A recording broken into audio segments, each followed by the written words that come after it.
Hey, Patrice Evans here again. So we're doing a series and we're talking about how to attract the right woman that God has for you.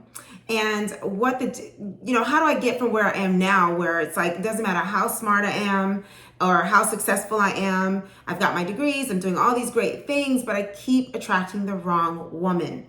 Well, I was there, and so was my husband, and we had to break through some things in order to get to a level where not only were we where we needed to be, but we were attracting the right woman. So wouldn't you agree that in order to attract something, you kind of have to have that in you? Wouldn't you agree? You have to go through something where you finally see what's wrong with it so that you change and shift the way you are and the way you see things.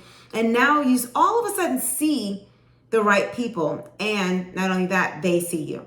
So that's what I'm here to help you with. I'm Patrice Evans, and I actually wrote a book called Resilient Joy. I'm a coach, and I help young, successful Christian men that are single and they are empathic and they're between 25 and 32. I help you attract the right woman for a joyful, lasting marriage. So if that's you, I'm here to talk to you. All right, so we talked about, breaking the cycle, something that we've been talking about. And we learned before about how if you're an empath, you are a magnet for these toxic people. And we've called them narcissistic. Sometimes they're sociopathic, which is even worse. And psychopathic. Okay, so these are the groups of people. When you think of going on a dating app, or you go on since I was younger, people used to think this way, or you just go out and just meet somebody, just anybody. What is the real thing that people are afraid of? They don't want you to be, you don't want to be with some kind of sociopath, and it sounds like a joke. But the truth is, in my field, is that is the fear behind all of in the back of our minds. While we're courageous and we're going to go out anyway, many of us, especially empathic people, and we will be resilient, like in my book, Resilient Joy. That's part of the story, is how I overcame jealousy and narcissism in family, career, and church. And this is all about people, including the love in my life. And so how do we overcome this and truly overcome it? Not just like, I got out of that relationship, I'm still alive, I still got my limbs, and I'm still breathing, and I'm not completely depressed and miserable. Okay, I made it out of that. And I learned something. That's the thing, is that you could be in one of these relationships and you can actually learn something and actually grow and everything. But there's a piece that still needs to be fixed in order for you to truly break through and be who you need to be to attract the right woman. And that's something I needed to do, and so did my husband. We both had a very similar experience in that, where we just didn't understand why we kept attracting them. So we learned that if you're an empath, you're going to attract them, period. So listen, whether you even learn what I'm going to teach you so that you don't attract them anymore and you attract the right woman, they will still see you as somebody they wish they can be with. And depending on how you exercise these skills that I'm going to talk about today, will depend on how far you allow them to go. So what I'm talking about today is boundaries and red flags. So let's start with boundaries. The fact that you need boundaries, that is what an empathic person can fall into having lack of. So a lot of times, people who are empathic, we talked about the lower level and higher level. So if you're born empathic, that means you're born with this blessing and a curse, where you care for other people. You can put yourself in their place. And in order to do well in anything, that is a very unique skill and a very special skill. And I noticed it about myself very young, that I could do it. I actually said it years ago. And I said it to myself, and I said it to my family. I noticed that about myself. And it turns out that I am the highest level empath. So it makes sense that I would notice that very early. So I'm what they call the Heyoka empath. So please look this up if you're just learning today that you could possibly be an empath, because it's important that you are aware of how you need to live your life in order to protect yourself. So you need to be able to set boundaries, okay? And what a boundary is where, and you've seen me say this in videos before, is when you learn about yourself and you learn what you have going for you. Once you realize what a jewel you are and how special and important you are, and there's only 2% in the world that are empathic born that way. And then the highest level ones are even more rare.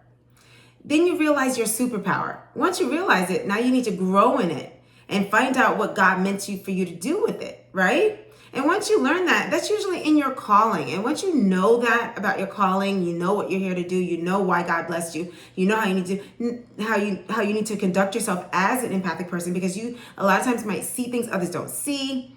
You have more patience, you have more warmth, you have so much going that people wonder, where are you getting this from? And sometimes it's scary to people. Sometimes, if they're narcissistic, they're angry that you're like that way, because now you're bringing peace to an environment that they were hoping was going to stay chaotic. You're able to see two sides, so you can help people get along when they wouldn't normally. And this is why what I teach is communication so well, because that's what we do as empaths. We help people communicate, because we can see both sides. We can feel what it feels like to be on the other side. So we communicate well because of that when we're at our highest level. So let me just lay that out again. If you're born empathic, that means you can put yourself in other people's shoes. That's a good thing. But at a lower, that means you can do two things. You can have a light level empathic ability born with, or you can have a heavier one, or you can have a highest level one, which is super empath. And then even higher is, sometimes they call it sigma. But the highest is the Heyoka, which is what I just learned that I was. Now, wouldn't you think that you want to be a Heyoka because you want to be the highest? Everybody wants to be the highest, right? And the most powerful, the rarest and highest level empath. Well, the problem with that is that we've had very difficult lives, extremely difficult lives. You don't want the life of the Heyoka. You might want the power, but you don't want the life that got them that power. So just let Heyoka empaths be what they are. They're usually your pastors and your nurses and your leaders that are empathic and warm, nurses and things like that, teachers and great parents. So they're good leaders. They're like Martin Luther King or Billy Graham. I've been called Billy Graham with an afro, as somebody who evangelizes. So that is admirable to want to be, but you'd have to go through all their struggles to be at that level. So you need to go through what you go through, but to be born either light empath, medium, or very high level empath, a strong level empath, which is the Heyoka, you can be born that way, but to distinguish it from how you've grown into your empathic abilities, we're going to say lower and higher level. I'll flush it out even more for you to make it easier in subsequent videos. But for this video, what I do is I'm helping you transform and come from being a lower level of yourself as an empath to a higher level of yourself as an empath, where you're powerful as an empath. No matter how much of how strong of an empath you are in terms of how you were born, the level that you're going to show up as an empath will be higher, because you're going to learn these skills. So knowing boundaries and knowing how to set them, what a boundary, like I said, is that you're letting people know who you are and how far you're going to let them go in your life. Why does that matter for empaths? Well, empaths usually on their darker side, if you will, or on their weaker side, which is the lower level. The bad thing, the curse, I guess, of an empath who doesn't know their power, is that they can be people pleasers, and which also lends itself to being codependent, which means you don't know where you end and others begin. Think about it. If you can feel for other people, you know their pains, you can do all that. How do you know where you end and they begin? Some empaths have the ability to literally feel physically pain in their body when someone else is feeling it. There's a name for it, and that's an unusual thing. But literally, some of us could be watching movies, and that's why I have to watch what I watch, because I can actually feel it. It affects me, and I can feel things so much. And as you're growing as an empath, you're growing those abilities, and you're going to be fully what you were meant to be as an empath. So once you know your calling, what God was going to do with you as an empath, now you need to set boundaries so that people don't try to take advantage of your kindness and of the fact that you have these abilities. Doesn't everybody want these abilities? Jesus was like the perfect empathic person, because he was love himself. Amen. He was God, love himself. So we are modeled after him. We're like the assigned people on this earth to be like little sweet Jesuses, you know what I mean? Like his family. Now, the whole body of Christ is supposed to be. We're supposed to all have the empathic abilities to love one another. But I believe that empathic people were made to lead the body and lead people, because they can't understand it so well and help others become empathic. So either you were born an empath or you can be empathic. Everyone has that ability. And then there are some people who are severely unable to really show much because they've had damage usually, and they are sociopathic and a narcissist. And narcissistic people have very, very low empathy. And when they don't have any, they're tipping over into being sociopathic, psychopathic, either way. Now, with sociopathic and psychopathic, just to let you know, one of them you are born with and one that you develop. Okay, so just so you know. Anyway, and we can go into that another time. But either way,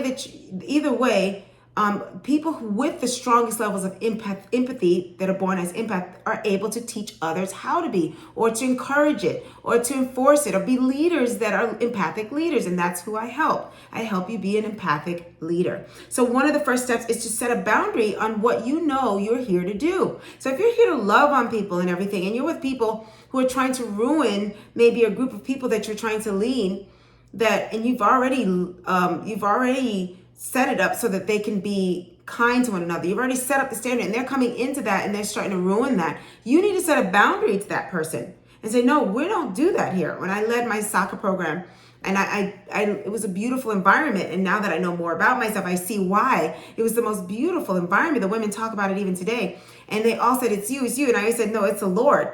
Well, now I realize it's the Lord working through me in the way he made me to be. As a Hyoka empath, I'm a very strong and high level empath, so I don't play when it comes down to being kind to the people that I have to lead. Whenever I'm in charge of a room as a teacher, when I'm in charge of children or my family or anything, the buck stops there at the door. We don't do that here. You know that we don't talk about Peru. No, we don't do abuse. We don't talk down to each other. We don't do that. So that's boundaries that I set. And I've been setting. And I'm not sometimes very popular, but usually the people that don't like it are people who are narcissistic or have those traits. That takes me to the next thing. How do you tell if there are red flags in a person? Well, one of the ways that I teach people to learn if there's a red flag or not is to set a boundary. With a healthy boundary that makes sense. And it really points to you being healthy, or whatever you're doing being healthy, that boundary, right? And it's a sensible one. There's a way to do it. When you're starting out, you may do it wrong, and you may set something up to hurt somebody. But if it's set up to protect and to preserve, like we do with our homes and we do our fences, so you're doing an imaginary fence around your mind, your body, and your spirit, right? Well, when somebody goes against that boundary, that is a red flag that they could be bad for you, possibly a narcissist. That puts them in the bucket of looking at them and saying, is it possible that this is a narcissistic person? Because if someone is adamantly going against your boundary, that is a red flag. So that's one of the main ones I teach people when they want to know about red flags. So boundaries and red flags go hand in hand, because if you really have been treated badly for most of your life and you finally want to break out of that, start setting boundaries, and you'll start seeing who your true friends are. And the tricky part here, and that why I wrote that book, listen to who I wrote it about: family, career, and church. That's the part that's very tricky for empathic people. It's very hard for you to believe that people that were supposed to love you could possibly be against you. They could be showing up as enemies. And the first step is to set a boundary. So that is one of the main ways I teach people on how to find out red flags when I don't have a whole lot of time with them like I do with you right now. So how do I find out a red flag? First thing you do is set a boundary. Set some kind of boundary. And just to give you a little heads up, like I said before, when I started setting boundaries, I wasn't getting it right in the beginning. And it kind of looks mean. It feels mean when you're empathic, by the way, and when you're a recovering people pleaser. So you can't tell if you're doing it right or wrong. And that's why, as a coach, I'm here to help you. So definitely click on my webinar in the bottom if you want to hear more about my course, or you can go straight to my Calendly link if you want to talk to me, because you do want to work with me. And in that, just know that God has me do some things that are ministry level. So if you fit that too, we can talk about that. Okay, so go ahead to the link on the bottom. I have one link for my Calendly link. We can set up a Zoom call, or you can do the webinar and learn more about my course. Okay, but what I do is I help you. The first thing I do, like when I was a personal trainer, what we learned as personal trainers when we first with somebody that could just give you some weight loss right off the bat, we would say, tell them, that's what my coach would tell me, is make sure you say, I would have the person stop sodas. If you just stop soda, you're going to see a change right there in your body. So that's kind of what this is. And then I would extend that to sugary drinks, drinks with refined sugar. I would definitely add that to that because it's kind of important. But let's not go there. Let's get back to here. And you can just imagine I bring all this into my course, all of this holistic mindset of mind, body, and spirit being transformed and healthy so you can show up as your authentic self and attract the right person. So what I say here is if you just do the boundary thing, that's going to segue into learning about red flags because it starts with that. So that's what I have to say to you about boundaries and red flags. And if you want to know more about that, let me know. Stay tuned for more in this series on how to attract the right woman. I'm so excited to work with you. If this is a good match for you, if you're an empathic single young man who is empathic and you want to attract the right woman for a joyful, lasting marriage, I look forward to working with you. All right, see you soon.